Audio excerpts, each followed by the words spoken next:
A black Bentley pulled up in front of the glittering ballroom of the Lancaster Grand Hotel. Paparazzi lights flashed. The man who stepped out wasn't the one expected by the press. He was better, tall, sharp-jawed, dressed in a black velvet tuxedo with the calmness of old money. Daniel Ashford was the CEO of Ashford Industries, a billion-dollar empire. But tonight, he wasn't here as himself. He was here as a favor. "Come on, Daniel," his friend Noah had begged earlier. "Just go in my place. You don't have to fall in love. Just show up and pretend. Her name's Eve. She's sweet, a bit shy. I owe her cousin a favor." Daniel hated blind dates. But after the kind of week he'd had, boardroom betrayals, media chaos, and discovering his ex-fiancée was engaged to his biggest rival, he figured, what the hell? Besides, he wasn't looking for love, just a quiet evening. The ballroom was drenched in gold light, echoing with orchestral music and polished laughter, a sea of high society names in gowns and tailored suits. Daniel entered alone and scanned the crowd. No clue what Eve looked like. Then he saw her. She stood alone at the edge of the dance floor, holding a silver tray of champagne. Her hair was tied in a simple bun. No glitter, no pretension. Just a plain black dress, neatly pressed. And her eyes, they were sad, quiet, and kind. He walked straight to her. "Eve," the girl blinked in surprise. "Me, Dad, Oneko." Yes." She had no idea who he was or what mistake he'd made, but something in his gaze made her nod. Good, he smiled, relieved. "I wasn't sure I'd find you in this chaos." And just like that, she was swept into a night that wasn't hers. Daniel took the glass from her tray, placed it aside, and before she could react, offered his hand. "Shall we dance? I've already embarrassed myself arriving late." Her heart stopped. I'm not really... It's just one dance." She didn't know why she agreed. Maybe it was the softness in his voice, or the fact that no one had looked at her like that in years.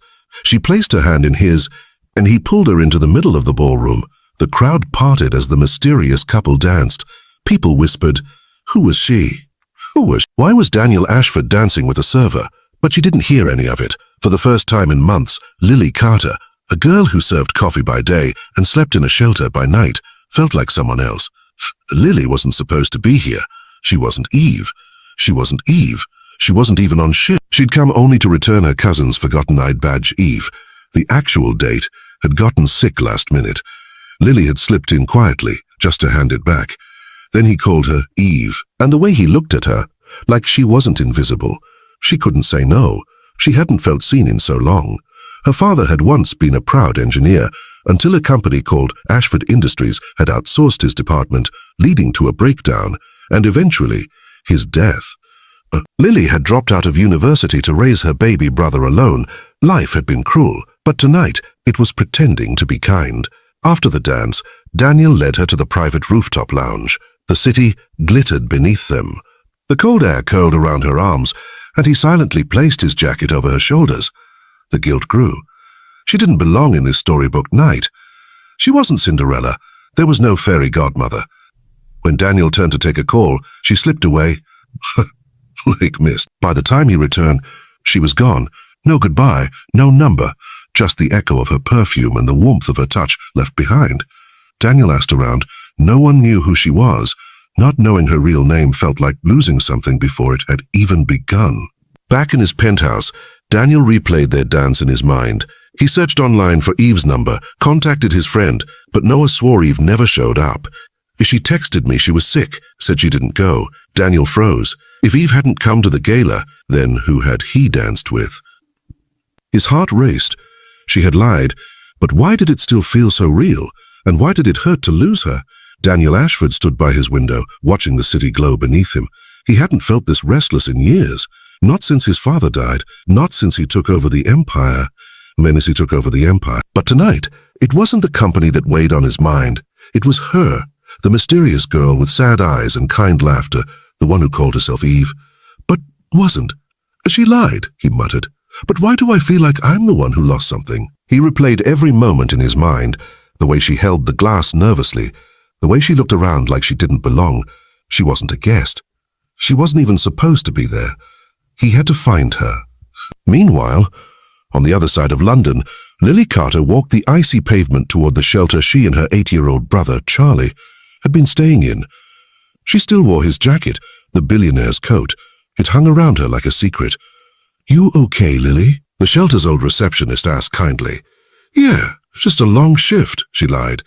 She tucked Charlie into bed, kissed his forehead, and sat in the dark hugging that coat. Her heart had felt alive again, only to crash down harder. "It was never real," she whispered. "You don't belong in his world." Still, a part of her ached. What if? The next day, Daniel returned to the Gala venue. He met with the hotel manager, reviewed staff rosters, and even checked CCTV footage. "Sir, are you saying someone impersonated your date?" "No," he said quietly. "I'm saying I met someone worth finding." The footage finally revealed a moment, a girl in a black dress entering through the back, carrying a tray, then being pulled into a dance by him. There was no name listed for her. "She's not in the guest log." "I know, but she's in my head." 2 days later, Daniel was walking into a small cafe near Oxford Street for a meeting when he froze. She was there, behind the counter, hair in a ponytail, eyes tired, serving coffee. "One Americano and a croissant, sir." She didn't look up until she saw the black card. The same card she'd once dropped while serving rich clients. Her eyes widened. "You..." Daniel's voice was low. "You lied to me." Lily swallowed. "You weren't supposed to remember." He stepped aside, letting other customers pass. "You disappeared, because I wasn't supposed to be there." Then who are you?" She hesitated. Her hands trembled slightly. "I'm no one, Mr. Ashford. Just a girl who wore the wrong dress." Daniel waited outside until her shift ended. She tried to avoid him, but he followed, matching her steps. "At least have lunch with me. No pretending. Just you. You." They sat in a small street cafe. No violins, no crystal chandeliers, just honesty. She told him her name, Lily Carter, that she'd once dreamed of architecture, that her father had worked for a company called Ashford Engineering, she said. He loved his job. Until the layoffs, he never recovered. Daniel froze. Ashford Engineering had been part of his company's cost-cutting plan 2 years ago. He hadn't known names, just numbers. Until now. I didn't know. That doesn't change anything. No, but maybe it should. Back at his office, Daniel sat alone with the employee files from that downsizing. He found her father's name, James Carter, award-winning engineer, laid off during the restructuring. There were glowing performance reviews and a termination notice. Suddenly, Daniel felt ashamed of every dollar he'd ever earned. "She's not just someone," he whispered. That night, Lily received flowers at the shelter, not expensive ones, just wildflowers, with a note, "Let me fix what I broke. Dinner tomorrow." Daniel and the women in the shelter gasped. "A girl, that's not just some man, that's Daniel Ashford." But Lily wasn't excited. She was scared. "He belongs in a world of penthouses and jets. I belong to this bench. We'll never work." Still, she wore the only decent dress she owned and went. Daniel didn't take her to a restaurant. He brought her to the same rooftop where they had danced, only this time, candles flickered, a heater warmed the corner, and a single table was set. "Why are you doing this?" she asked. "Because for the first time in years, I met someone who didn't want anything from me, someone who challenged me, someone real." She looked away. "I'm still poor, Daniel. I'm still rich, Lily. But maybe we both hate our worlds more than we admit." They sat, talked. This time, it wasn't pretending. As the night ended, Daniel offered to drive her back. But when they reached the shelter, paparazzi were outside. Someone had tipped them off. "Is this your mystery girl, Daniel?" Did Ashford Industries finally go philanthropic? Cameras flashed. Lily stood frozen. "This is why it can't work," she whispered. "Your world doesn't just break people, it chews them." She ran inside.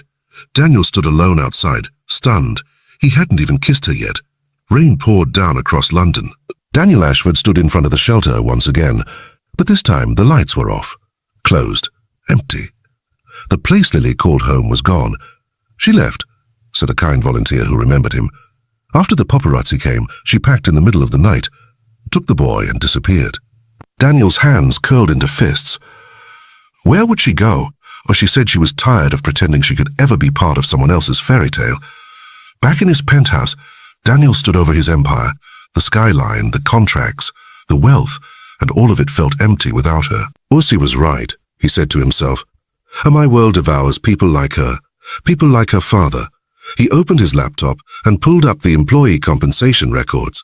With a few clicks, he issued a settlement check for every employee who had been laid off during the Ashford Engineering collapse, including the Carter family. But it wasn't enough. so he did something impulsive. He remembered the cafe where she worked, the one where she had tried so hard to disappear. Within 48 hours, Ashford Holdings owned it. He didn't change the name. He didn't shut it down. He only made one rule. If a girl named Lily Carter ever returns, you don't let her leave. You call me. The staff thought he was mad, but no one questioned the billionaire's orders. 3 boroughs away, Lily had found a small room through a friend. Her brother Charlie was now attending a free community school. Life was quieter again, safer, but also colder. "Do you miss him?" Charlie asked one night. "He was nice." She didn't answer, because the truth was she missed him every single minute. But how could she be with someone whose family name reminded her of everything she had lost? She thought he'd forget her. He hadn't. Weeks passed. One rainy afternoon, Lily walked by her old cafe to return a borrowed book to a friend. She stepped inside briefly and was stunned. It had been renovated, but brighter, warmer, more welcoming. Her favorite pastry, the one she'd told Daniel she liked, was now named the Lily Bun. "Who owns this place now?" she asked the barista. The girl smiled. "Some rich guy. Never shows up. Just said he's waiting for a girl." Lily's heart skipped. "Is his name Daniel?" The barista nodded. "He's been here twice. Asked for you." Lily stood outside the cafe that night, her heart pounding. She wasn't sure if she came to yell at him or kiss him. But when he appeared at the corner, wet from the rain, holding an umbrella, heading for his car, she froze. He saw her. He stopped in his tracks. For a moment, neither moved. The city rushed around them. Then, "Who bought the cafe?" she asked. He nodded slowly. "Couldn't find you anywhere else. You don't get to chase me like I'm a project. Or not. You're the only thing that's ever made me feel like a person." She looked away. "Well, your world isn't made for girls like me, Daniel. Then maybe my world needs to change." He handed her a sealed envelope. Inside, a scholarship offer, paid in full. Architecture school. Her dream. "You once told me you build dreams for others," he said softly. "Let me help you build your own." She looked at the letter. Her fingers trembled. "Fingers trembled? If I love you, you don't know me. I know you stayed to care for your brother. I know you were kind when the world wasn't. I know you made me question everything I thought mattered." She stared at him. "If I take this, we do it on my terms. No hiding, no pity," he smiled. "No pretending." The umbrella dropped to the ground. The rain poured. And in the middle of a quiet London street, beneath headlights and soft city sounds, he kissed her.